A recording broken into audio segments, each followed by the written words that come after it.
ఇప్పుడు మనము పెట్రోల్ బంకుకు పోదాం. ఎందుకవ్వా బంకు గిట్లా కొంటున్నావా లేకుంటే కారుకి ఏమైనా పెట్రోల్ గిట్లా కొట్టిస్తావా ఏంది అని కారెడ్డం ఆడారు. ఇది కారెడ్డం ఆడే ముచ్చట కాదు, చాలా డేంజర్ ముచ్చట. మీరు పైలంగా ఉండవలసిన ముచ్చట. మరి ఆ ముచ్చట ఏందో మీరు చూసేరి. మన సిద్దిపేట జిల్లా హుస్నాబాదుల్లో పెట్రోల్ కొట్టించుకునేందుకు వచ్చిండు. ఓ బంక్ అయినా పై పండ్లు పెట్టి పెట్రోల్ కట్టక షాల్ చేసిండు. అంతల్లో ఏమైందంటే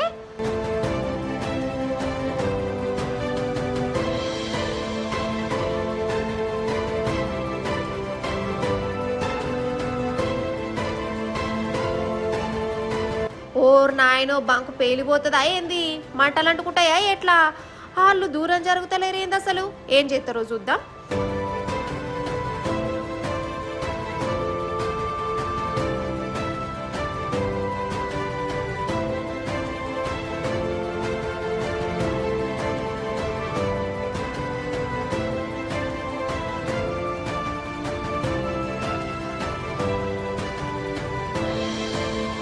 అమ్మయ్యా, ఈ బంకైనకు ఏం దోతలేనట్టున్నది. ఇటు పోతాండు, అటు నిల్చున్నాడు, ఆడికెళ్ళి ఓనన్న పోతలేడు. ఆఖరికి ఇంకో అన్నచ్చి నీళ్ళు పోసేసాలు అరిచిండు. ఇంకా నయ్యం ఎవ్వరికేం కాలే. కానీ ఈ బండి అయినది ధైర్యమే అనుకోవాలి. ఈయన గుండె గట్టిదే. ఓ దిక్కు మంటలు వెళ్తున్నా మెల్లగా పైపుని తీసి కింద పడేసిండు. లేకుంటే బండి పోవు బంకు పోవు కదా.